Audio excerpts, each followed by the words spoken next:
Welcome back to another episode of the Rossetti and Stewart Podcast. He's Antonio Rossetti. I'm Justin Stewart. We're coming from you from Zoom today, folks. You can find our show on Apple Podcasts, Google Podcasts, Spotify, YouTube, wherever your podcast. Just search the Rossetti and Stewart Podcast. Without wasting any more time, we have a very special guest today. If you are a Penguins fan, you will know this guy. He does play-by-play for the team on television alongside Bob Airy. None other than Steve Mears. Steve, how you doing today? Everything's good. Thanks for having me, guys. Appreciate it. Absolutely. And before we get started, I do want to ask Tony, how you doing today as well, Tony? Oh, doing pretty good. We said before the podcast, I just got on the ice for a little bit today up at Neville Island, and it's been a good day. I'm a little sore. Played with some really fast skaters and stuff, so they made me work, but it was a lot of fun. How are you doing, Justin? I'm good. Thanks for asking. Yeah, pretty boring day though, but I can't complain. You know, graduated college and stuff, so that's cool. That's what's up though. But I mean, yeah, man, pretty much we can just jump right into it. I guess I'll be the first one to ask though. But just pretty simply, how did you just share your NHL journey as far as becoming a broadcaster and how did you get started in the industry? Well, I was growing up in the early 90s, and I just wanted to be like Mike Lang, the legendary voice of the Penguins, and just a confluence of events. They had the greatest announcer in Mike, but they also had the greatest player in Mario Lemieux. They won back-to-back Stanley Cups, captivated a whole generation, my generation. People all around the city started playing hockey. Rinks started being built, and it became a hockey town in the late 80s, early 90s. So it was 1991, that first cup. That's when I got hooked. And I just thought it was the coolest job. I just thought to get in for free, to bring the game to the audience, whether it was on radio or TV like Mike did, and just to be around that NHL atmosphere, be around the players and be around the fans and get to travel and do all these things. It's been a dream. So that's where it started. And then I took the steps, whether it was going to a good college like Bowling Green that had a great broadcasting program, eventually getting into minor league hockey, getting my break in the NHL, and then a couple other twists along the way, moved away from play-by-play for a while, got into hosting, which was at NHL Network, and I loved that as a hockey fan, absolutely loved that role. But I think my first and true love is play-by-play. So to be able to come back to Pittsburgh, my hometown, where I have a lot of family, and to get to do that for such a great organization, it's a dream. It's surreal. I'm very fortunate. Yeah, and speaking of Pittsburgh broadcasters, you're now on the name of Pittsburgh broadcasters, play-by-play guys. Lanny Terry, Greg Brown, baseball guys. You also got Mike Lang.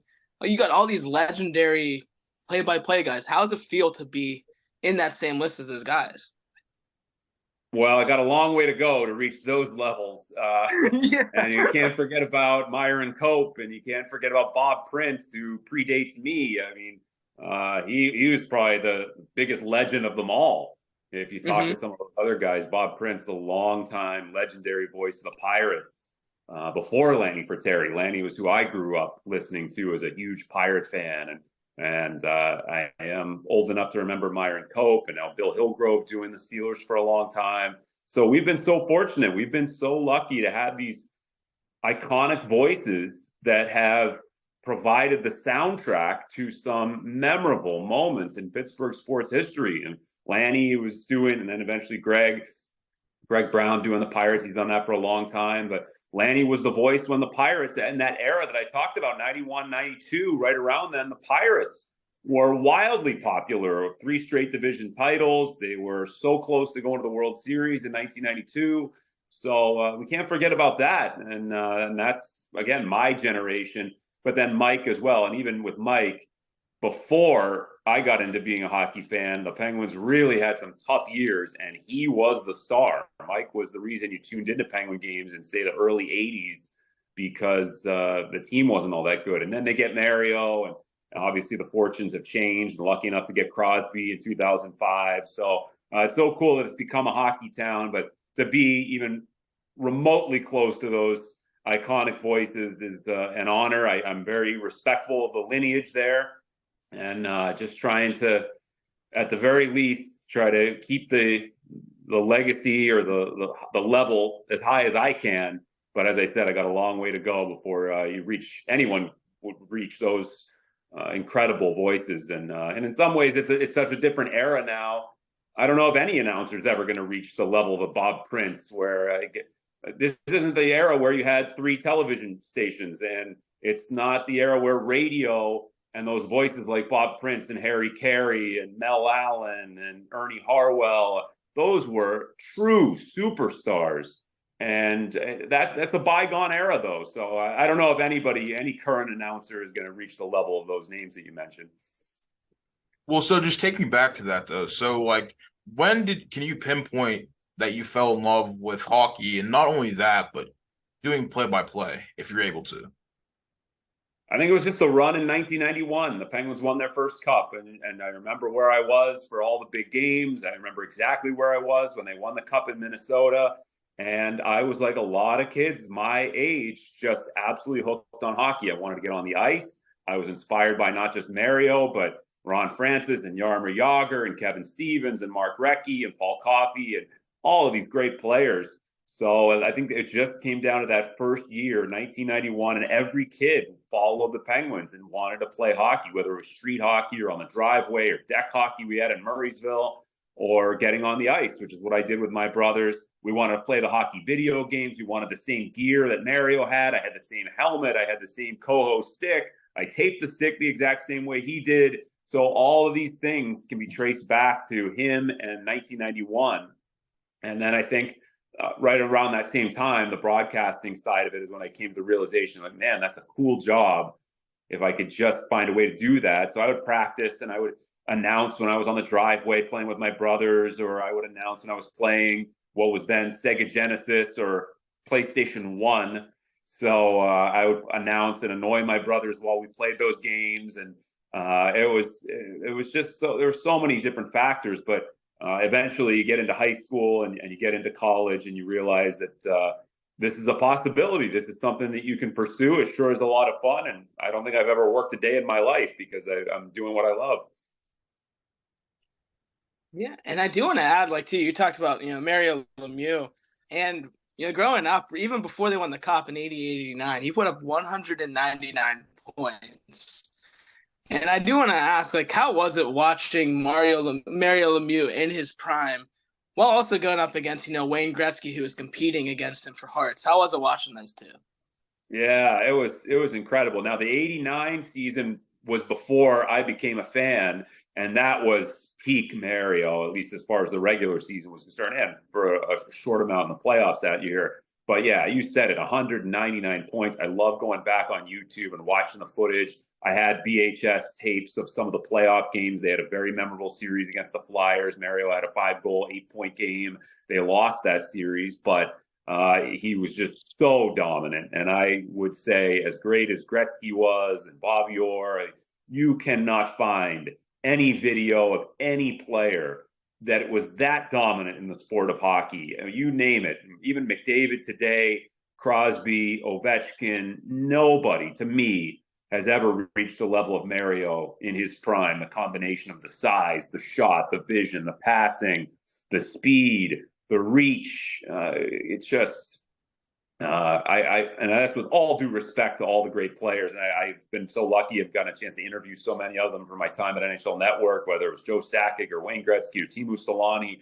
There have been so many ridiculously talented players, but nobody, in my opinion, has ever reached the level of Mario in those years in his prime. And unfortunately dealt with a lot of injuries there in the 90s and then his battle with Hodgkin's disease, and was able to triumph over that.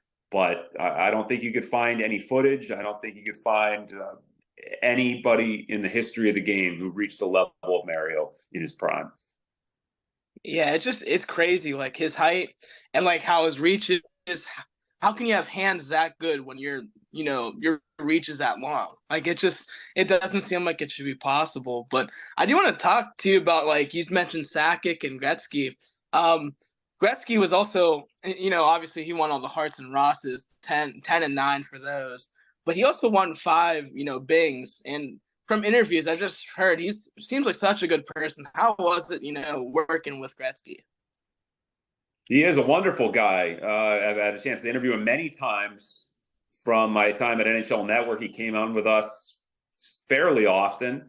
Actually, my first NHL game I ever broadcast was in Arizona with the New York Islanders, and he was the coach of the Coyotes. So really, my first NHL media scrum, where we gather around and you listen to one of the coaches. My first one back in 2006 was in Glendale, Arizona, and Wayne Gretzky was the coach. I mean, talk about being starstruck and somebody that I always looked up to. And growing up, it was like, oh, Mario and Gretzky, like this rivalry. And I remember sometimes they'd show Gretzky on the scoreboard and fans would boo. And I never understood that. Like, why can't you obviously acknowledge Mario, in my opinion, as I said, is the best, but acknowledge the greatness of Wayne Gretzky and nearly 900 goals and more assists than anybody else had points and all the accolades that you talked about there. So I just had a ton of respect. Every time the Kings or the Rangers or the Blues came to town, I wanted to get tickets to that game. So I wanted to see Mario against Gretzky,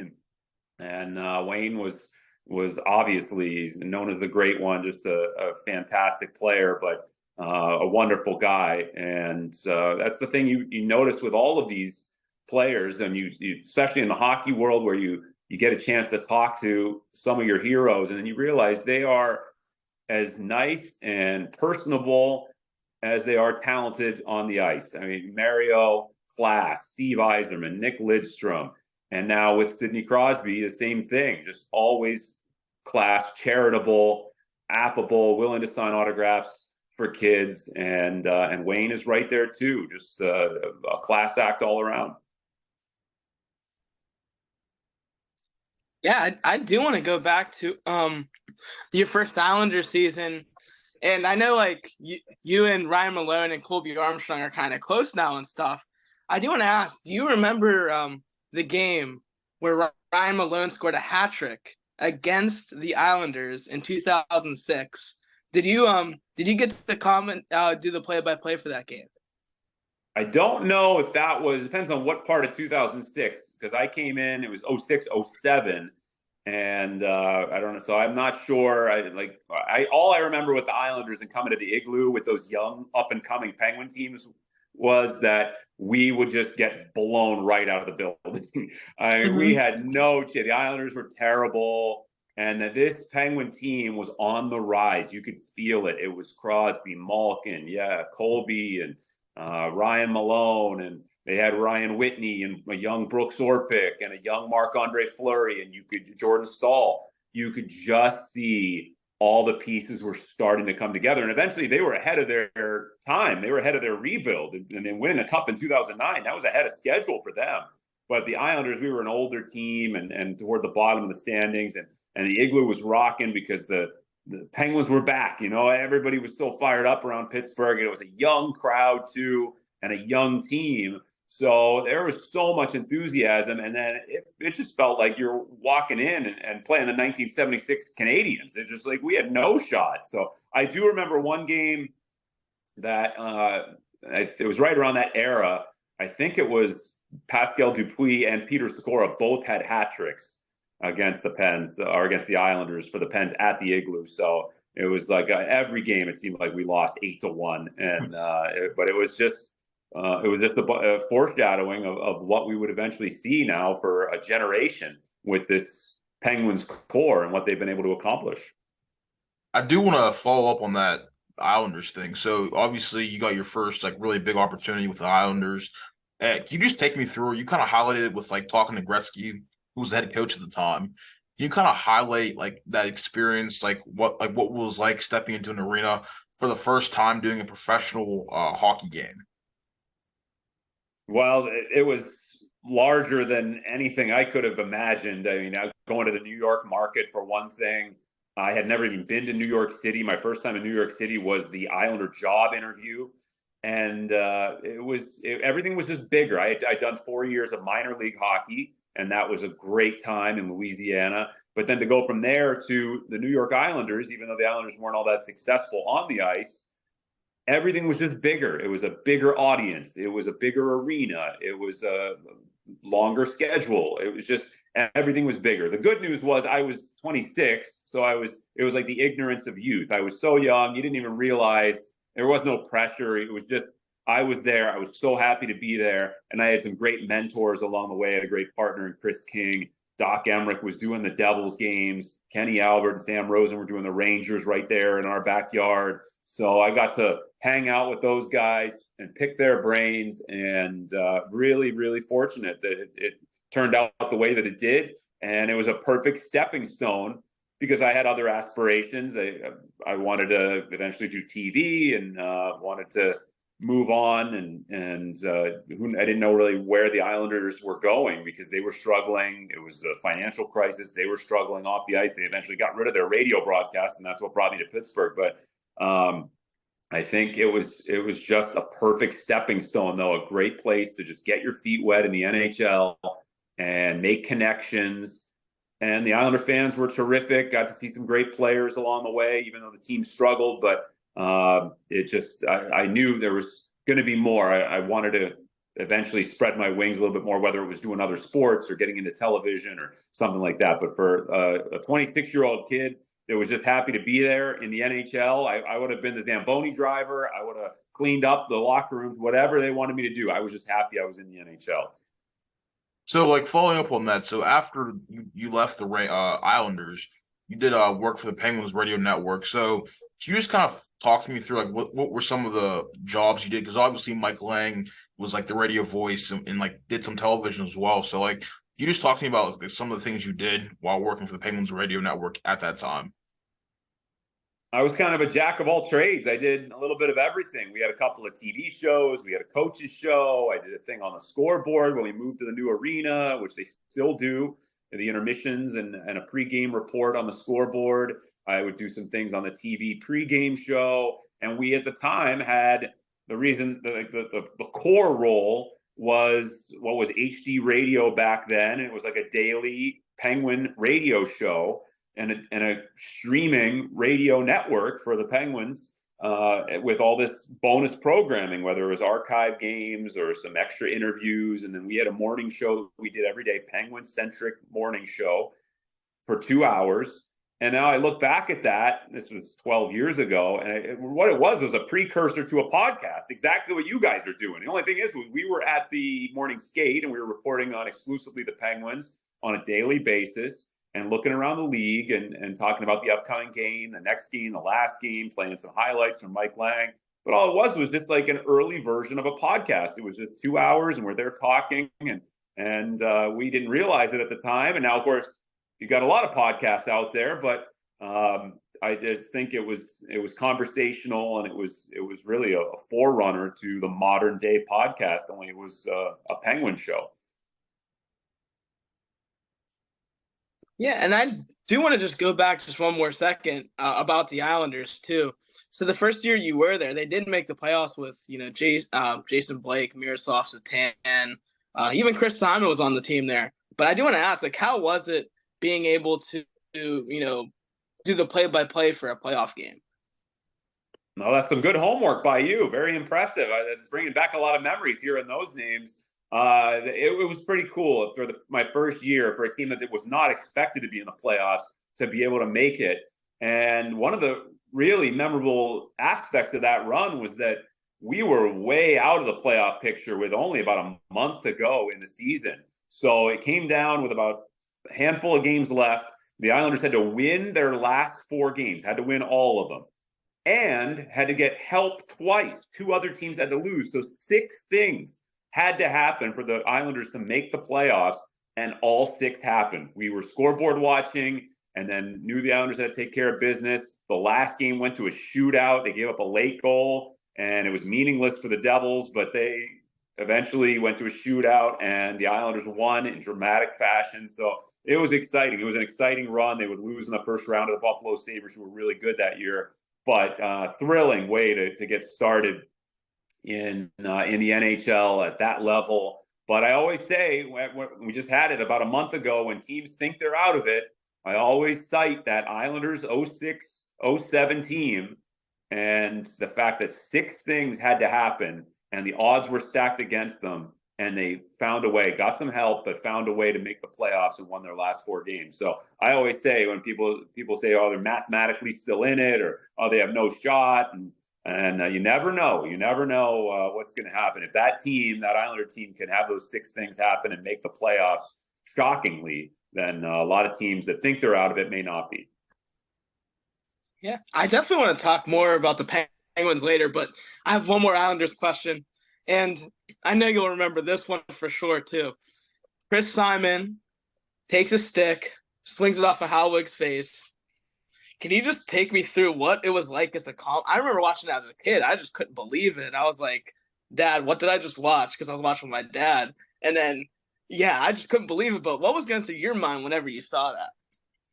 Yeah, I did that game. I did not see it live because the play was going the other way. And as a play-by-play guy, you kind of have tunnel vision. You got to follow the play, especially on radio.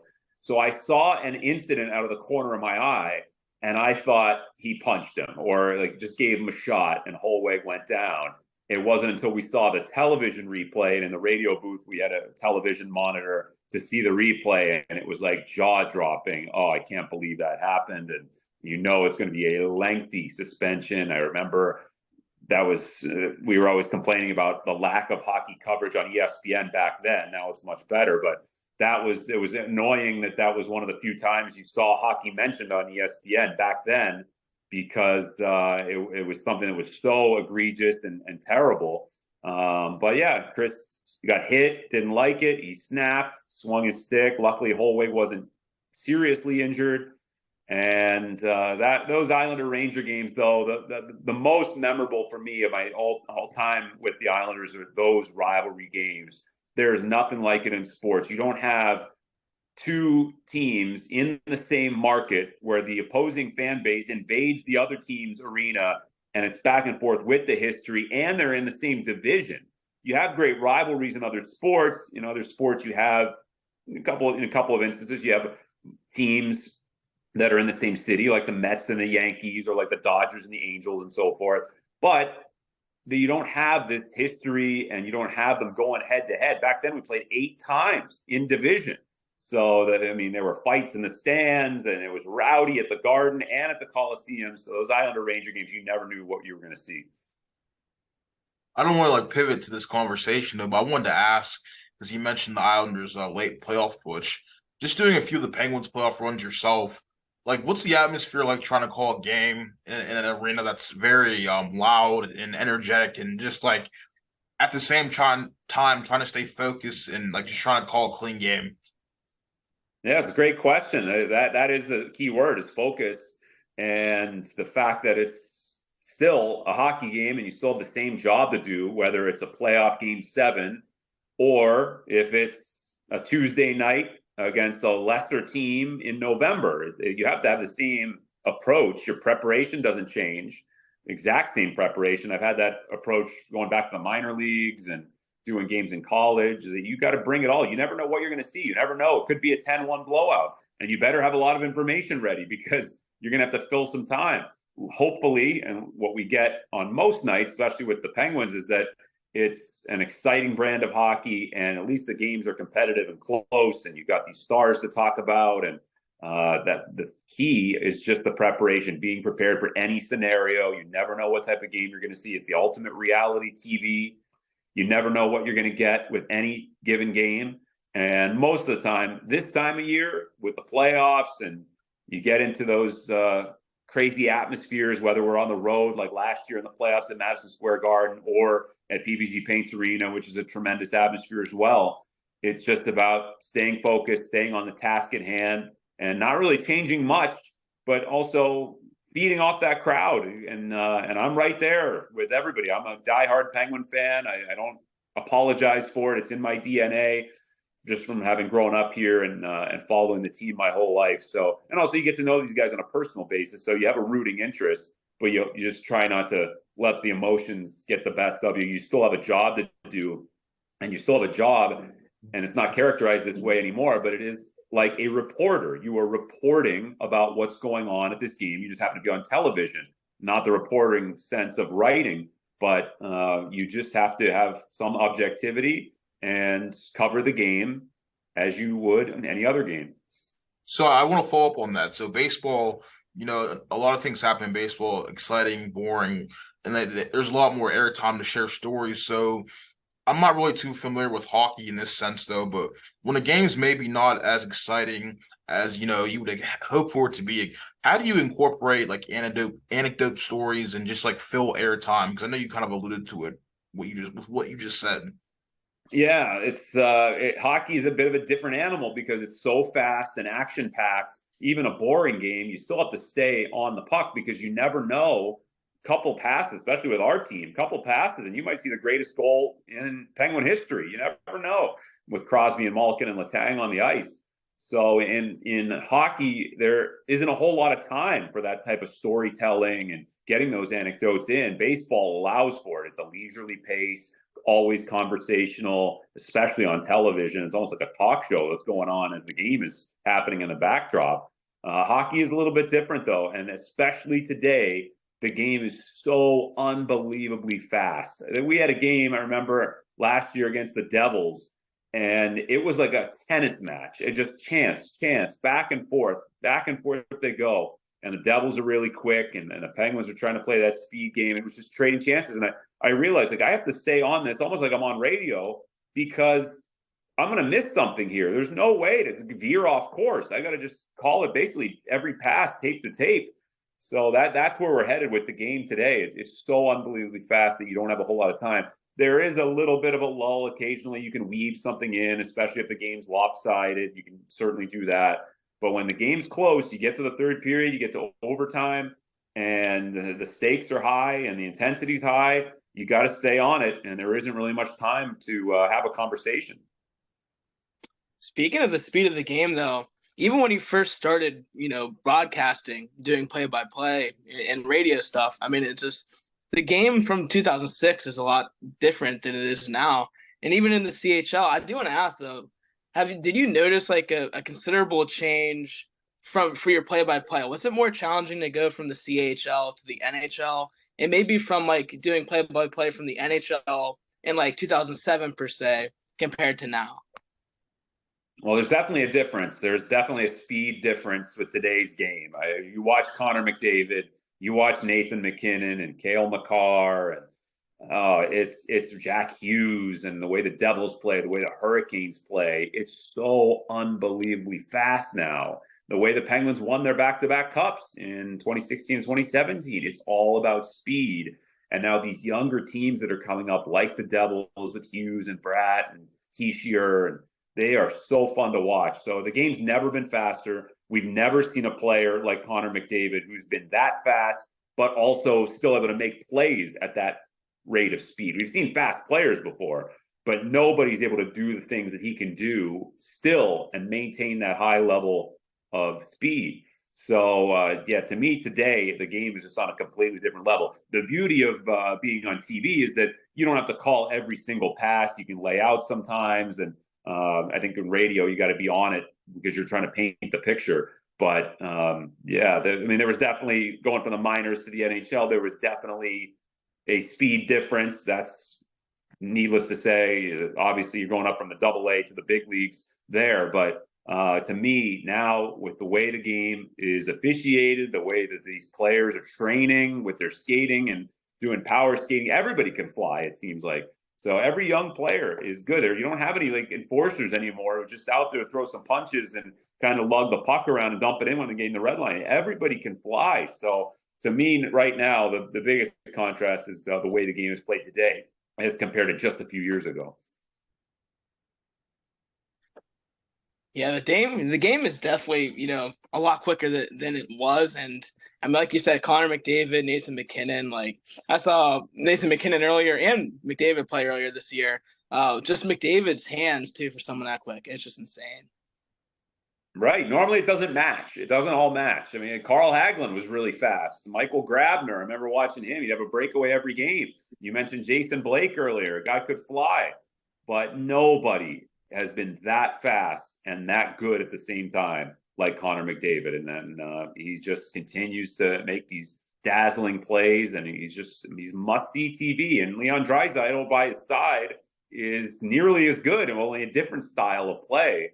But those two, they are appointment viewing for me. And when they're on, you got to watch those two guys because we've just never seen anything like it. Their power play is the greatest power play in NHL history. Think of all the great Penguin teams.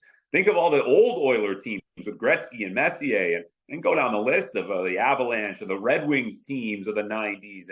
But the Edmonton Oilers power play this year was the greatest in NHL history, and it's continued in the playoffs. It's like they automatically score if they get a power play chance. So what they're doing is historic, and at the same time, they have the stats to back it up, but they also have the eye test, and I just love watching it. Now the question is, can they go on a long run and win the Stanley Cup? Because, that's all they care about. Yeah, 32% convert rate on their power play. It's just absolutely insane. 32%. Like, no one's can't even close. But yeah, Justin, you're gonna say something. Sorry about that. No, you're cool. I was gonna say I don't want to like bounce all over the place. So, but this question popped in my head though. So, just like, how do you like prepare for a game? And you kind of touched upon it like briefly, but like, what are some of the methods like you do nowadays, maybe compared to early on with the Islanders, that are kind of different now as far as getting ready to call a game? It has changed quite a bit. The amount of information that is available now is a mountain of things. I mean, you have podcasts, you have NHL Network, you've got audio clips from the day's media availability, you've got so many articles, you have social media, you've got analytics. I mean, it has changed drastically from when I broke into the NHL to now. You have access to every game at any time. You can watch. I can go back, and if we're playing the Dallas Stars, I can watch their last 5 games if I want to, and right on my phone. It's right there. Very easy to do. And you didn't quite have that back in 2006, and you certainly didn't have that in the previous eras. So a lot of it comes down to just trying to weed out what is the information you don't need that isn't as important, and what's the stuff that is most pertinent and that you're going to get into the broadcast. So I think that's where the game is when I'm trying to prepare. And usually it starts the night before. I'm watching the team that we're going to be playing. I'm watching their most recent game. And then the whole morning, afternoon leading up to 5 o'clock, that whole game day is spent prepping and getting ready, getting my notes ready, and making sure I've got all the players covered that could possibly play in the game, including the backup goaltenders and the fourth line guys, and who are the coaches, what are their power plays doing, what's the PK like, what kind of streak are they on, what are their line combinations. So you're just trying to figure out all those things. Eventually you get into, it becomes kind of like a turnkey operation. You get some continuity going, but it's unpredictable. Like I was saying earlier, it's unpredictable. You just want to be as prepared as humanly possible, and you don't want anything to slip through the cracks. Sometimes it does, but that's really my approach, is just try to be as prepared as possible on any given game night. Doesn't matter who the opponent is, doesn't matter what time of year it is. Always be as prepared as possible. That's what I tell broadcasting students all the time. And you just hope that the game takes care of itself. And then if the game's really good, you don't need all those notes. Yeah, and I do want to mention too, like you mentioned like your brothers earlier, and I just want to ask, like, how was like your support system growing up, and like how was it? How was the support for you, getting into broadcasting? Oh, my family's always been very supportive, even though it was kind of an unorthodox career path, kind of like getting in show business, and the odds of having it work out where you're even going to get a job in the NHL, and certainly like to work for the Penguins. Like, what are the odds of that? I was just a kid growing up as a Penguin fan. I don't even want to know what the odds were of that happening, but I've had a lot of help along the way. 2 great parents who live here in Pittsburgh and Murraysville still, and 2 great brothers. And they were always supportive of all the different moves that I made, whether it was going to minor league hockey and following my broadcast. My grandmother, who is living here in the Pittsburgh area, she never missed an Islander game. She never missed a show on NHL Network. She was living back then in South Philly. She watched every single game or every single show on NHL Network, and she's watched every single Penguin game I've ever done. So I've been very fortunate, and wonderful wife, and she takes care of everything here at home. And nice to have dinner on the table whenever I come home from a home game. And now it'll be a new chapter starting next year because we're going to have a baby in the picture. So he's on the way. And it is really important to have that support staff or family members and have that support around you at all times. And it's just, you can't do it. You can't do it by yourself. That goes for any field. It doesn't matter what it is. You have to have those loved ones around you, or friends or colleagues, whomever it is. And you have to have that support, and you get that along the way. And I think you also try to do the same for others, and whether it's your own family members or coworkers, teammates, whatever it is, I think it's a two-way street. And you're always trying to help everybody out whenever you get a chance. Well, first of all, congratulations on the news. Yeah. Oh, thanks. Yeah. Fair enough. So, like, I do want to ask you though. So, you left the Penguins to go to NHL Network. We kind of talked about that, a lot here so far. So, whenever 2017, correct me if I'm wrong, happens around that time, obviously Paul Steigerwald retires from doing the play-by-play on TV. So, just for you personally, when that opportunity came to do play-by-play for television for the Penguins, what was like the process like trying to get that job? Yeah, I got a call one day, and they said that that position would be open, and what I asked if I was interested, and it wasn't an automatic choice because I love living in New York City. I love being at NHL Network. I had a great rapport with EJ Raddick, my partner on that show. They were great to work with all around. I was doing some baseball at MLB Network as well. They're in the same building, so I was excited about that. And it was just a great place to live. It was awesome in New York City, and it was exciting. But at the end, I think getting back to play-by-play, these jobs are very few. There's only 32 teams. So I think ultimately, even though, yeah, it was great that it was the Penguins, that was kind of a bonus, but just the chance to do play-by-play again, which is my first love and what I've always wanted to do, that was the ultimate deciding factor. But it was not a slam dunk by any means, because I was very happy, and I still miss the excitement of coming into NHL Network every day and not knowing what you're going to see. What's the big headline going to be? Is there going to be a major trade? Is the coach going to get fired? What are the games of the night? What are the storylines? We, for 5 years, EJ and I covered every single storyline, and we interviewed Wayne Gretzky and Gary Bettman and Patrick Waugh and Mike Babcock and Sidney Crosby and Alex Ovechkin. We had celebrities on that loved hockey, and they would come visit us in the studio. Everybody from Ralph Macchio, the Karate Kid, to David Boreanaz and a bunch of other actors and people that just love the game of hockey. So they stopped by in New York and visited us. That was a cool aspect of it. So I do miss it at times, but I'm very thankful. There's nothing like being at the arena and being at the games. It's fun being in the studio and covering those storylines, but there is nothing like being there live at the games and then being on the air when that puck drops. Yeah, I do want to talk a little bit about that. You mentioned, the stories, the NHL trade deadline. How was it, doing shows, before the deadline or during the deadline, especially knowing how unpredictable the trades can be? What were some of the challenges, especially, being on? It was always fun. It was exciting. Now, we're not considered insiders. I wasn't that. I was a host. But you're following on social media. You're wondering what the rumors are. I remember one day we were on the air, and PK Subban got traded for Shea Weber. On the same day, I believe Taylor Hall got traded. And on the same day, Steven Stamkos signed a contract extension. That was one of the more memorable days. And I think I was on with Brian Boucher, and we were just stunned by what an earth-shaking day that was with hockey news. So there was a bunch of other days that just come to mind with trades. And I remember big blockbuster trade. Tyler Myers got traded from Buffalo to Winnipeg, for example. And there are a lot of other ones, but that was the excitement of that job, is as you came in every day about 10 o'clock to our office in New York, and you never knew what was going to unfold that day, who the guests were going to be, but what was the news that we were going to talk about. Sometimes it happened while we were on the air. Other times we had enough advance notice and you had to talk about it, and you bring in special guests and get reaction. And it was so cool. For a hockey fan like myself, there's no better seat than being there every day on NHL Network. Yeah, speaking of that Subban trade, I mean, he ended up going into the NHL Finals against the Penguins.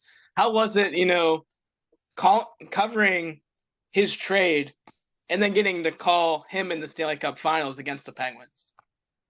Yeah, it was special. It was he was a great player. He was that year with Montreal. I think what was it, 2014? Carey Price got hurt, and they would lose to the Rangers. Subban, you can't forget how good he was. Had Price not gotten injured, they would have gone to the Stanley Cup Final most likely, and who knows, may have beaten the LA Kings that year. But PK was great in that 2014 season with Montreal. Very good with Nashville as well. And as you said, went to the final, lost to the Penguins. But he had a terrific career, and now he's on to bigger and better things, and now doing television. And I always loved his interviews. I remember the day he got drafted, and he held court, and all these media members at the draft in 2007 where they walked away, and they were like, that kid's personality, he was unbelievable. And they were just raving about it. Like, who was that kid? I think he was second or third round pick. And he just held court, and he was funny and engaging with all these media members. And I always remembered him. Like, that kid is going to be one to remember from that draft in Columbus. And sure enough, he ended up having a terrific career, and now he's on to a lot of other interests. And one of them is being on TV. Speaking of memorable things, so I know you kind of touched upon it with the Rangers during their late push to the playoffs in 2007. As far as the Penguins go, I know you've been here for a very short time, but is there like a game in particular, it can be regular season or playoffs, that like sticks with you the most? We've had a lot of memorable games and moments. Even though we don't do the playoff games, we only get the first round of the Stanley Cup playoffs. And the team the last few years haven't had any long playoff runs, unfortunately. But the one that comes to mind immediately is the Penguins against the Oilers in Edmonton. I think it was my second year, so maybe 2018, and the game goes to overtime. It was a classic. It was like 6-5 final, and Sidney Crosby scores one of the signature goals of his career, dancing right by the Oilers and scoring on the backhand against Cam Talbot.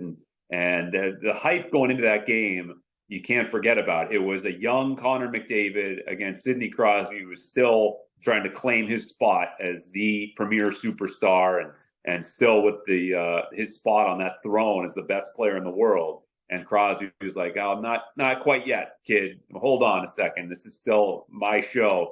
And he scored one of the signature goals of his career. I absolutely love that moment.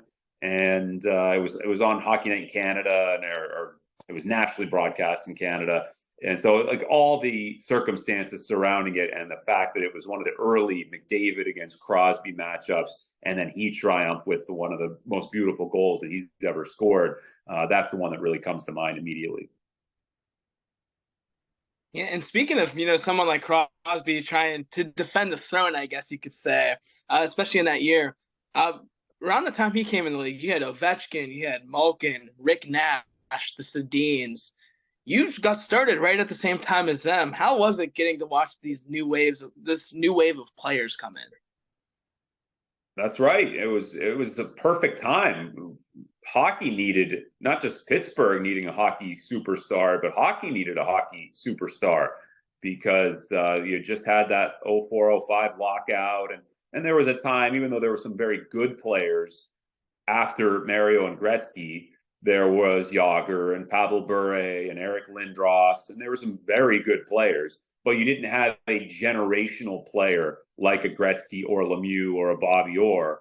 And then along comes Sidney Crosby, and then along comes Alex Ovechkin, and they enter in the same year, and they will go head to head in the same division for 17 years. How lucky have we been? And talk about perfect timing. And now there's a new wave of Austin Matthews and Connor McDavid and Nathan McKinnon and Jack Hughes that are making their own mark in this game. So it's really awesome that it worked out that way, because hockey needed those guys at that time. It was, the game was trying to reinvent itself with some of the rules, and we needed those faces. And have they ever been terrific faces of this sport? Crosby and Ovechkin now for this long, both now Stanley Cup champs, both Conn Smythe Trophy winners, multiple time MVPs. We've been really, really fortunate to have both of them and going head to head now for almost 2 decades. Yeah, and I'm going to turn the clock back even more because you also got a new wave of a coach who ended up being a historic Hall of Fame football coach. At Bowling Green, Urban Meyer was the coach while you were there. I do want to just talk a little bit about maybe the work you did with Bowling Green and what kind of broadcasting you did for them. And tell me just a little bit about watching that Bowling Green football team with. Yeah, they weren't all that good when I was there, but we knew they had a good coach, and it's pretty amazing to see how he's gone on and risen. I hear that name every time I hear that name on TV. I think back to Bowling Green immediately, and my time there, some 20 years ago. I focused mostly on hockey when I was there, and I was so lucky. It's a Division I program. It's got a rich history. There are a lot of great alums who have gone on from BG to the NHL. So I was very fortunate that there weren't that many people, students at that time, that wanted to broadcast hockey. But because I was from Pittsburgh and that's my first and favorite sport, I was all over it. And there was a lot of opportunity for me. So I got to call some games there at the Division I level, starting as a freshman all the way up through my senior year. And I got to see some terrific players. I mean, we had Kevin Bieksa on our Bowling Green team. Ryan Miller was at Michigan State. Mike Comrie was at Michigan. Chris Kunitz was playing for Ferris State at the time. So I could go on and on. There were a lot of other great players at Ohio State and Notre Dame and Western Michigan and Northern Michigan. So it was a perfect setting for a kid who's just trying to learn this industry and learn about the sport and just trying to get used to calling a hockey game. Speaking of learning, though, so this has been across all sports leagues the past 5 years or so, but the introduction of analytics and advanced stats, how, for you personally, how has that challenged you, and how have you found ways to incorporate that into the game? Because there's a lot of people out there. It's advanced stats like X, Y, and Z. It's become more of a popular thing to talk about. So personally for you, how have you adjusted to that kind of conversation? Well, I've embraced it. It's to me, it's information. All of these stats, whatever it is, traditional or more advanced, it's all good information. I think one of the challenges for hockey operations departments and for broadcasters is trying to figure out what's the most relevant. There's a lot of stuff that's out there. What's the most relevant, that is most applicable to their jobs, or in my case, or on a broadcasting perspective, how can you weave that into a broadcast? It's not that easy to do, especially with some of the things, some of these advanced stats that are difficult to explain to the common fan. There's some language that it requires a lengthy explanation, whether it's Corsi or Fenwick or whatever it might be.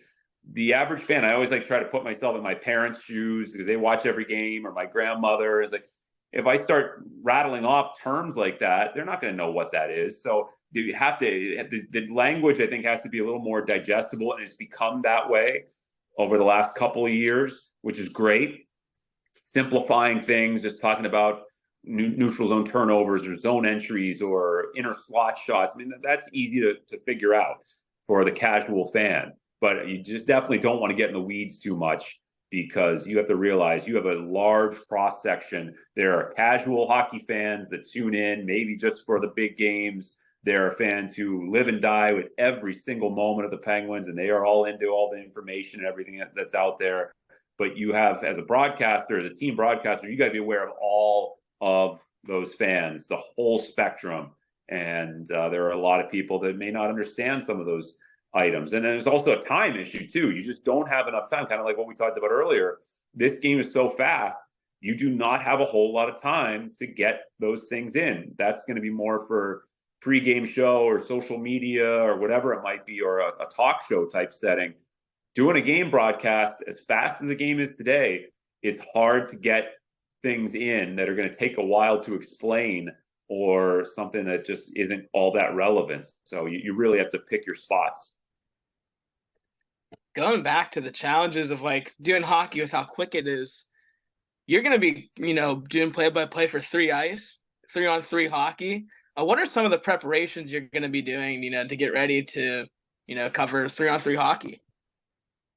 We're excited to be doing it again. Had an unbelievable time last summer with 3-ice. For those who don't know, it's a 3-on-3 summer league. It airs on CBS Sports, and it's just it was a blast. We had a great time. The concept is brilliant. I think you're taking the 3-on-3 overtime of the NHL, which has been so wildly popular and successful, and making a whole league out of it with very few stoppages, very few faceoffs. All the penalties are penalty shots. It's just nonstop action. Go, go, go. I thought it was just a fantastic first year. Still a lot of room to grow, and that's the idea with 3-ice, this kind of startup league. But the preparation is similar in some ways to the NHL, but in other ways it's different because these are players that are not household names. I don't need to do much preparation for a game that features Sidney Crosby. I've watched him. I've known him since he was 18. I've watched him since he came into the NHL. So I don't have to do much preparation for a game that features him. For 3-ice, you got some lesser known names, some of whom never got to the NHL or are aspiring to eventually get to the NHL. Others have played in the NHL and maybe have partially retired and are just doing this. So they have different backgrounds. There are going to be a lot of new faces here this year. They've added 2 teams. So I think the challenge is just getting all those names together and preparing for some players that you're not quite as familiar with, like in the NHL when you see Jamie Benn and Connor McDavid and Draisaitl and all these guys that we know. Okay, yeah. So I was going to ask you, so I was on your website, and one of the things on your website kind of interested me was the future voices of the booth. And I kind of read over it a little bit, but I just wanted you to explain a little bit more in depth what that is, why you started it, and how impactful it can be moving forward. Yeah, it's something my wife and I started a few years ago, and it's been so rewarding and so much fun. The concept is basically for broadcasting students of any age, come to a Penguin game, you get a couple of tickets, have a great time, enjoy the game first and foremost. And then afterward, you get a little behind the scenes tour of what it's like, how I prepare some of the things we've talked about here today. Some of the notes that I have, we give them a media notes folder and show them the broadcast booth setup, the monitors and the headsets and how it all works on a technical side, and then the preparation side of it all. And just having a conversation, a lot of the things that we've discussed on what goes into a broadcast and kind of showing a behind the scenes look at how we put this whole thing together on any given night. So we've had young kids in elementary school, we've had college seniors, all different ages and backgrounds, and it's been so much fun. It's because I was that kid. I was that kid. Just as I talked to you earlier, I mean, I would have done anything to meet Mike Lang back in 1991 in those years when I was watching the Penguins. But you just, like, how was I going to do that? I didn't even know how to get a hold of him. Now you got social media and you can get a hold of just about anybody. Like, you guys reached out to me, and I think you now have this chance to speak with pretty much anybody. And it's been really rewarding. Looking forward to having it grow and continue. Some of the students that have come through the program are now moving to professional ranks and are working in different markets, and that's really cool to see. So just trying to give back a little bit, and because it just simply comes down to, I was in those shoes not that long ago, and there were a lot of people who helped me along the way and opened some doors for me. So just trying to give back a little bit, and I'm just trying to also share some of the mistakes that I made. And one of the things I always talk about is, like, I put all my eggs in the hockey play-by-play basket, and it worked out for me, but that was really stupid. I should have been way more versatile when I was in high school and college and doing a bunch of other things and different styles and reporting, and not just play-by-play, but talk show host and interviewing and all these other skills. I should have been more diverse with my skill set. And as I said, it worked out for me, very fortunate. However, I try to pass that along. And I tell every college student or high school or whatever student that we talk to is just do everything. Do everything. You never know where the jobs are going to be.